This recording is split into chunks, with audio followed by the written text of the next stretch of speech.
Good morning, everybody. This is Turning Towards Life with Lizzie and Justin. It's Sunday morning, just after 9 a.m. here in London.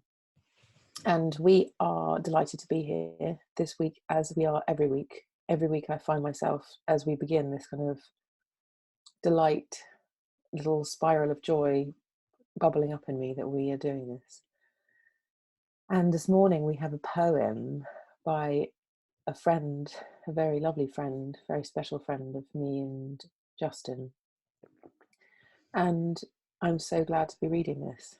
And when I read it, I'd read it before actually, and I thought, oh, this is a poet who I know already. I wonder who this is.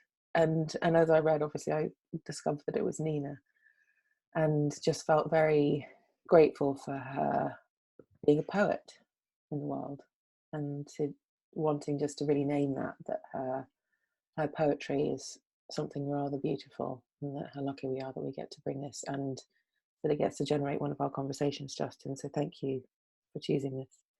And just to say, Justin told me before we began, because he's the one who follows the numbers, that we are 102 weeks into this project. So you might have come along recently, you might be a new person in our Facebook group, or watching YouTube, or downloading our podcast. But we've been going for 102 weeks, and some people have been here since the beginning, and some people have probably dropped off and decided that there's a different way of listening, or they don't want to listen anymore, or whatever. But the cool thing is that we're 102 weeks in and we're still going. And today is a by hook or by crook day as well, people, because Justin and I were both at one of Justin's very extraordinary family events last night, and neither of us went to sleep very sensibly at a sensible time. So we are here and committed. And also, Justin, I don't know about you, but even though I'm tired, I feel really enlivened and in hope and looking forward to being together and reading this and talking about it. Yeah, me too.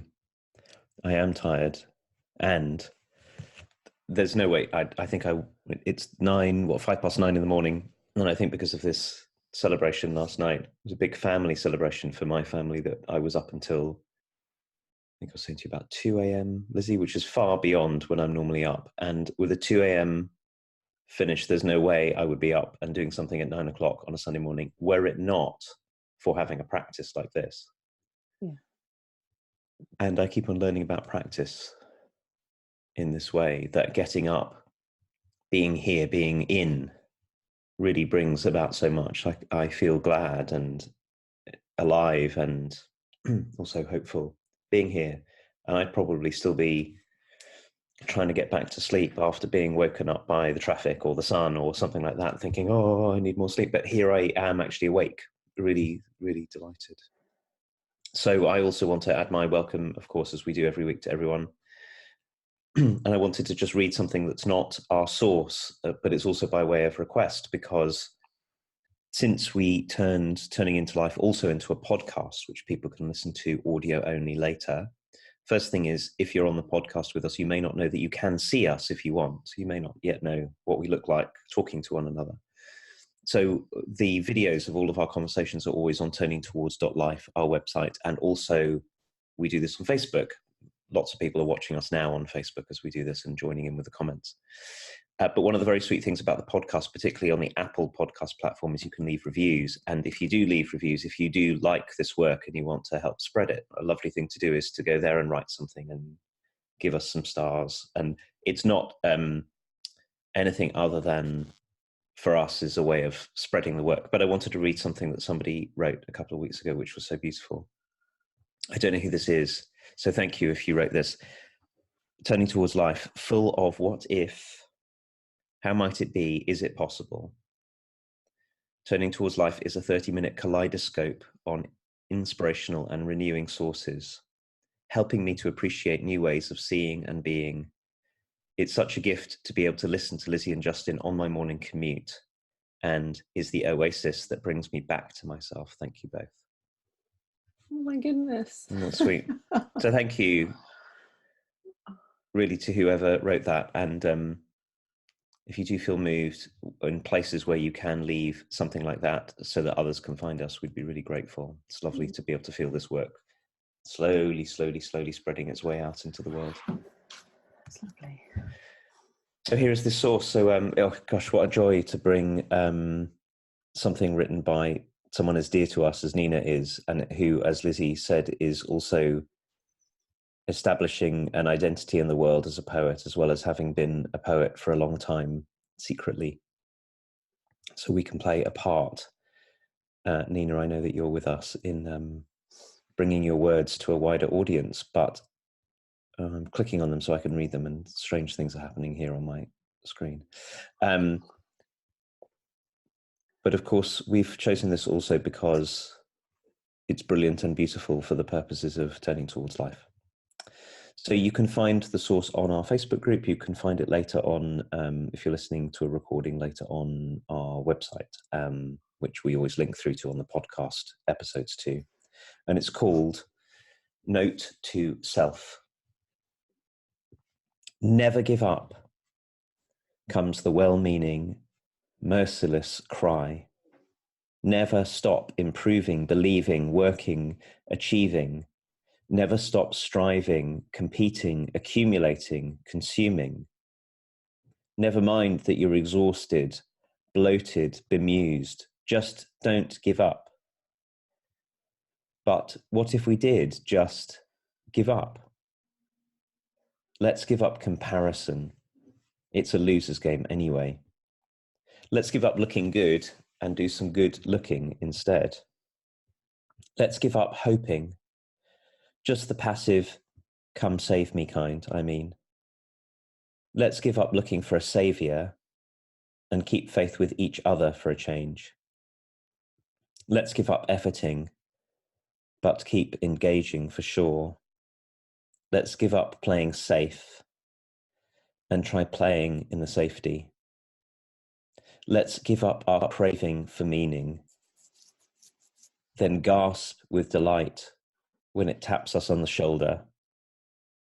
Let's give up our need to stand out, and perhaps we'll find the strength to stand up. Giving up, it's underrated, I think. Let's give up accepting anyone else's idea about giving up, including these.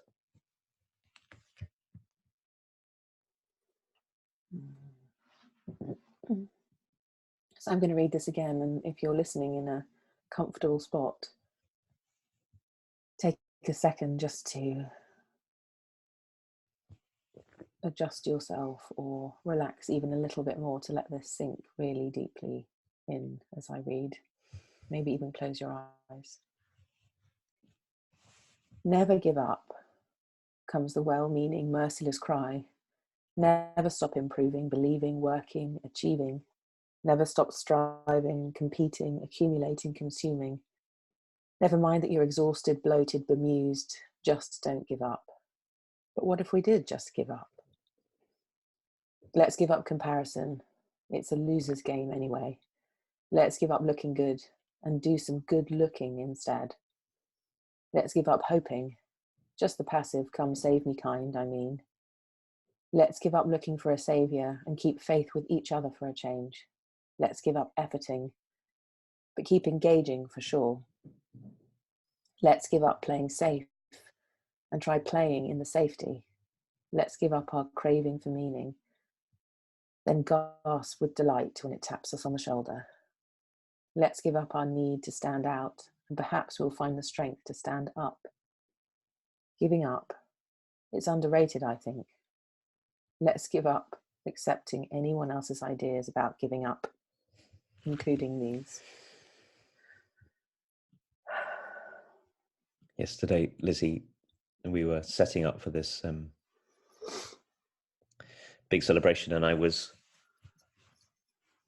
walking from my house, which you know is very near to where we were celebrating, a beautiful, gorgeous early September sunny day.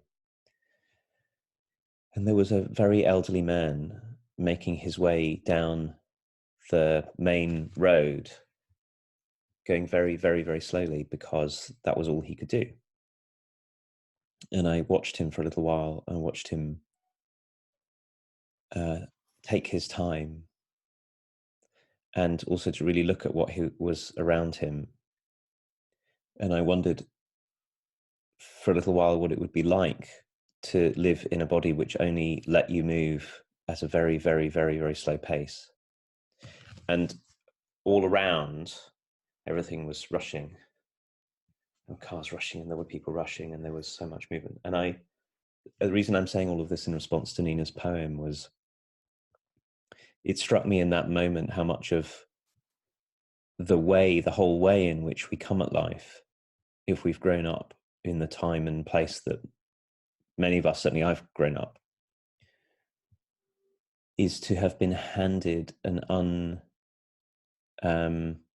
often invisible, sort of untested set of assumptions about the way in which you should live, which this man was like in the opposite direction to. I mean, he clearly wasn't giving up in the way that Nina's beautiful poem, in a way, isn't about giving up. It's certainly not about giving up in the sense of giving up everything. It's a call to start to see what it is that we've got ourselves stuck in, much of which has been handed to us, and to wonder about what it would be like to start to let some of that, to give up some of that so that something else could come through. And there, in this very elderly man moving very, very slowly along the street was someone, I suppose, of course I knew nothing about his life, but whose body had brought him into a giving up of the improving, going faster, striving, competing, accumulating, that at least the way he was moving through the world had that feel to it. And I got wondering about how many different ways there are to live. For example, how much our collective pushing and striving and berating ourselves for all of it, for not going fast enough and not grasping enough. And I think this is the wonderful thing about Nina's poem, that points into how much all of that is co-made by all of us. Like, I have to go fast because you're going fast, and you're going fast because someone else is going fast, and we're all striving, competing, accumulating because everyone else is striving, competing, accumulating. But there are other ways we could live. Nothing of that is actually a given about what it is to be a human.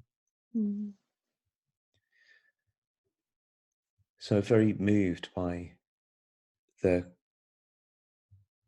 kindness that is in these words, which are kind primarily because they're really fierce.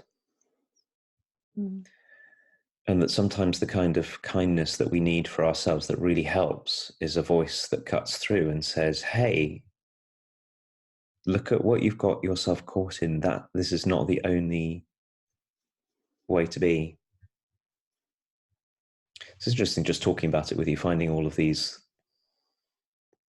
aspects coming up. This sense for me, as I'm speaking with you now about it, Lizzie, that kindness and fierceness are really closely related, and that if we want to find a way not just to be sort of tumbled along in the stories that we've taken up and ways of living we've taken up for ourselves, we also have to take a stand in the middle of it for ourselves and for one another. That isn't just, oh, everything's fine, you're fine, aren't you lovely, that, you know, that kind of kindness. That there's I'm sure there's a word for this kind of kindness that's in the poem.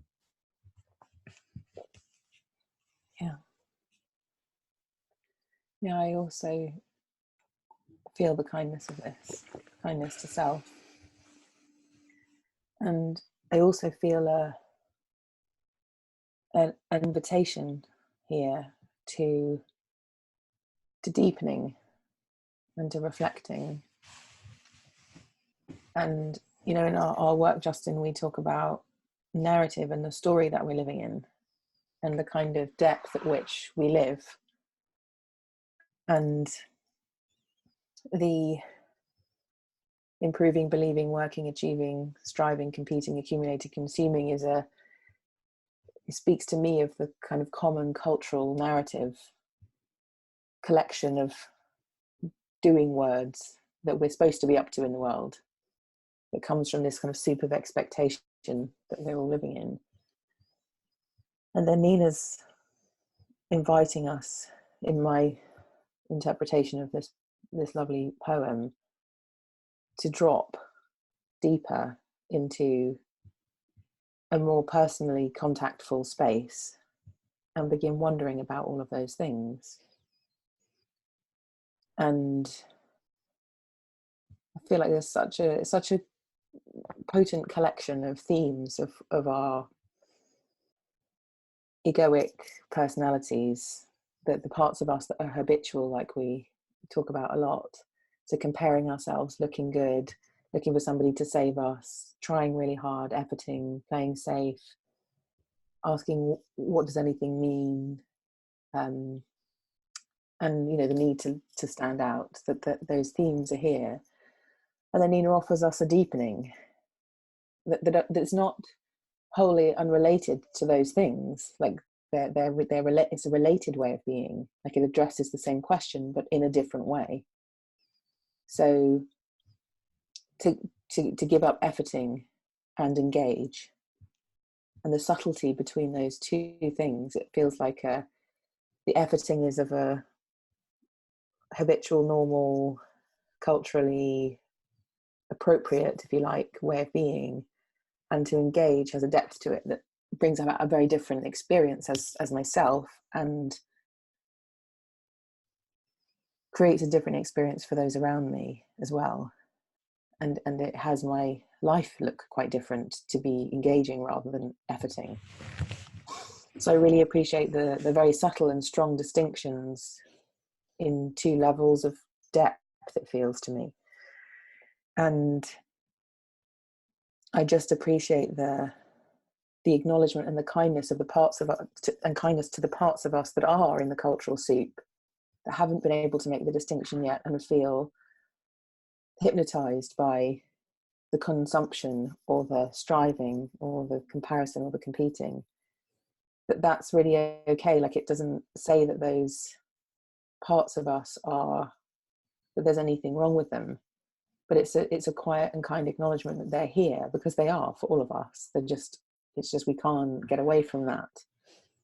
But because we're interpretive beings, because we have the capacity to choose effectively the way that we see the world, the way we feel about the world, the way we interact with our world, we have the opportunity to deepen and find other kinds of interpretations about what life is and act from those.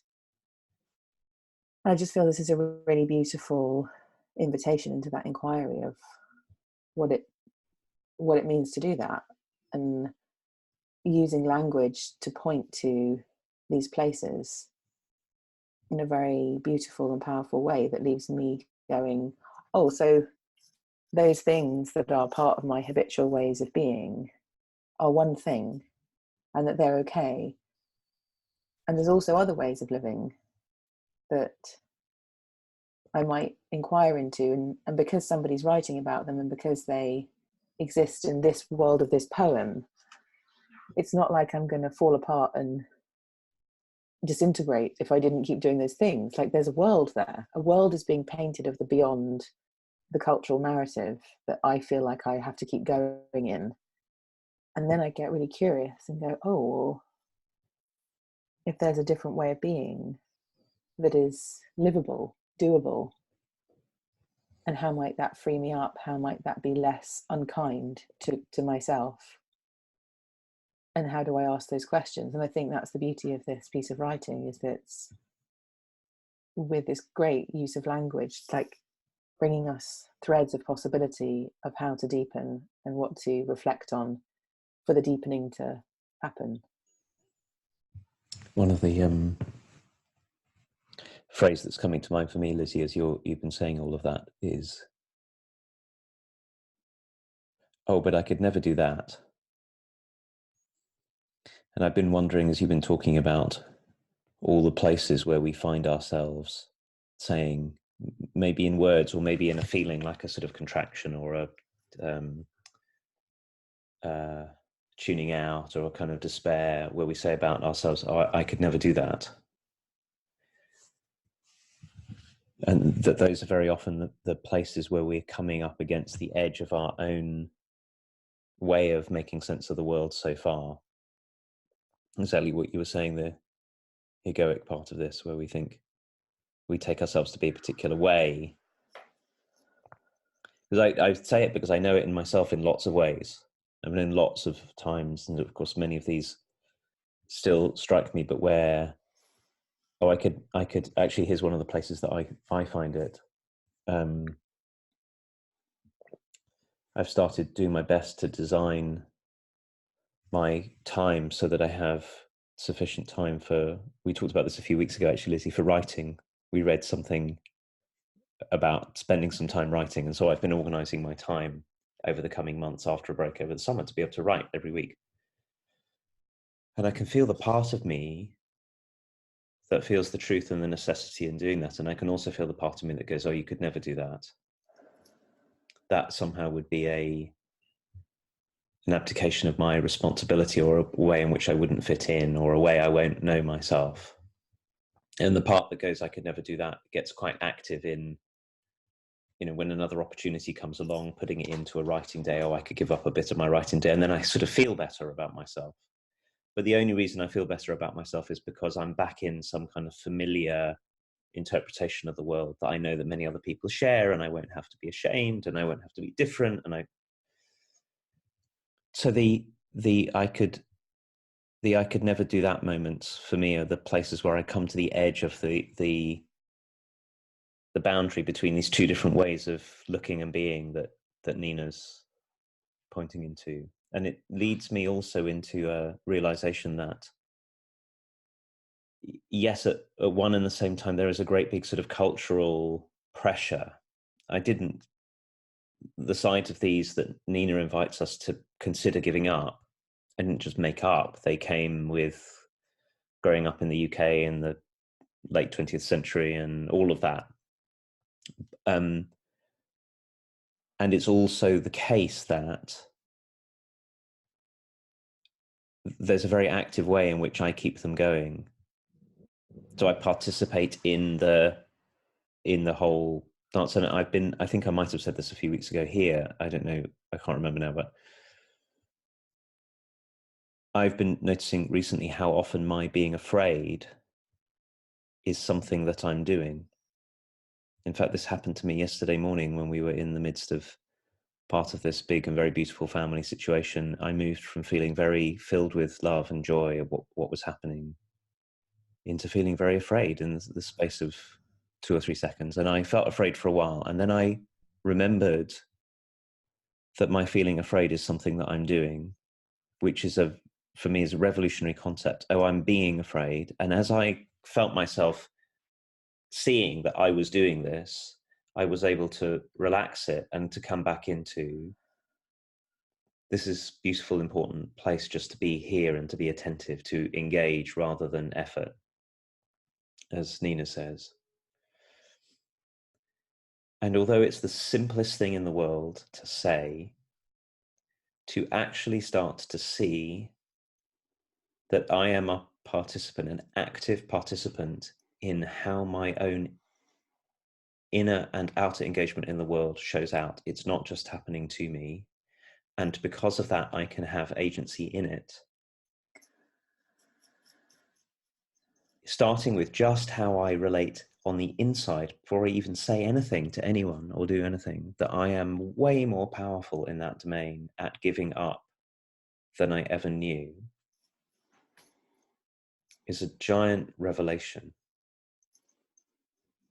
And at the same time, the parts that want to effort and everything, they're still there too. So I love the compassionate way that you're talking about it. Yeah. But I suppose I'm wanting to say all of this by way of sharing something of where I'm coming to with this, which is these words don't have to just be words that we read and go, oh, that would be nice, or that would be horrible. Moment by moment, there is a way in which we can start to choose between looking good and doing some good, or waiting for a savior, or participating in a different way. That there really is a moment by moment choice, however small, that it's possible to make, to start to step into the bigger world that Nina is so fiercely and kindly inviting us into. Yeah, I agree. I think that's why it's such a kind poem, because it gives us an inquiry, something actually practical to work with as we encounter the first bit of the giving up, and what then we are invited to take up. It really is a beautiful way of putting things next to each other. And yeah, I just love the world that each of these short, potent sentences paints, that gives us exactly the thing that you're saying. Like, it's like, oh, so I can recognize the dynamic of wanting to somebody to come and save me and just kind of pluck me out of this world and pop me, I don't know, on a stage with a microphone. And this is so ridiculous, but like winning some competition, and then I don't have to worry about anything ever again. And then out of that comes an invitation to keep faith with one another. So then the question comes of, oh, so in response to that dynamic that I can recognize in myself, how might I be in contact with people differently, more, like have different conversations? Like, what action is there for me to engage in that is the thing that helps me with this habitual part of myself that thinks I should become somebody, big hand should come and pluck me out of whatever situation I'm in, which I know we've talked about lots here before. It paints another picture. And then I think, oh, well, okay, so if if I were to entertain Nina's idea of the antidote almost, or a different kind of pattern of behavior than waiting to be saved, how am I relating to people? What do I think of my relationships and how they serve me, and how am I interacting inside of them, and what do I request in them? And it's such a practical thing as well, the invitation, just like you're saying, like that there's a doingness which is so important to all of us, to have a way of doing something, and that which comes from a way of being in the world. So I love the conversation that this brings in terms of the relationship of how am I being, and how does my doing arise from my being. And it feels such a, yeah, just a very important thing to consider. And I love the invitation of it. And for some reason, this the beauty of the juxtaposition of the what I'm giving up and what the invitation to deepen is, feels very grounded and practical. And I think that's the power of the way that the poeticness manifests itself inside of humans, is that it paves a way somehow, like it paves a path that we can actually step on. And I can really feel the path of this poem. And like, let's give up looking good and do some good looking instead. How great is that?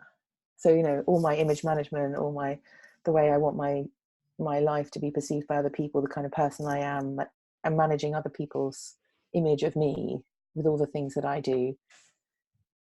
And the difference between that and really like looking inside, looking at why I'm doing that, how come I'm trying to keep myself safe in that way, and wandering around, well, okay, so if I gave up looking good and I did some good looking, how might I be in the world, with myself, with other people? Just each of these lines feels like such a rich, rich place.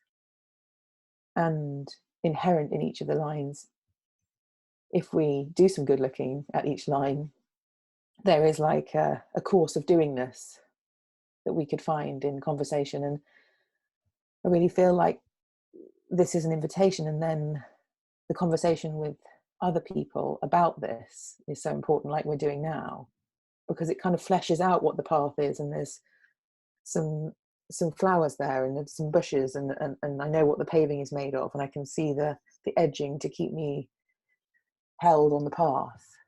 And it feels like a very supportive invitation that also as all of these things do, require some relationship and conversation and inquiry and wondering with somebody that we trust, that we can seek into each of these lines. And I mean, what a great conversation to read this, like even like a dinner party or meeting a friend for lunch or coffee, or having a conversation for on a walk or something. And how might it generate the fleshing out of the path that's being painted by each of these lines. Mm. So we head, Lizzie, towards our close for today. What is suddenly striking me so much about our conversation and about Nina's poem, it's funny that it's only striking me just now, given that it's the most common phrase in the entire source is let's give up. And it might be really obvious to say this, but so often we take on our own development as a self-improvement project, as a kind of striving. So we could get into striving, competing, accumulating to be the kind of person who lives on the right-hand side of Nina's words, of every pair of words. When in fact, what she's also very beautifully pointing us towards is that very often our development, our unfolding isn't a self-improvement project. It's much more finding a way to relax something that we've been holding and has been holding us very, very strongly for a long time. And this also goes against the dominant narrative in our culture about how we change. None of these paths end up with us being, suntanned, shiny teethed, there's no trouble in my life kind of person. They're all actually a sort of actually a sacrifice. There's a sacrifice in giving up competing, just even to entertain the possibility I might do that. There's a sacrifice in giving up trying to look good or looking for a savior or playing safe. We have to lose something, which is implied all the way through here. And it's only, I think, when we're willing to give up, to lose what we've held onto so tightly because it's given us maybe a false feeling of safety about fitting in or getting along or understanding. And that's why the last line of Nina's poem is so brilliant, because it's only when we give up accepting anyone else's idea about what will happen that we start to have the opportunity of finding out what our own life might unfold into. So I'm so glad that Nina included that. The fierce invitation to our own unfolding, unknowable unfolding lives that comes when we stop having even this be a sort of a target for us. And I know that that's a huge part of the intent of this whole Turning Towards Life project, is that we support ourselves and one another, and all of you who are joining us in this inquiry about how might we ever open to the life that's here.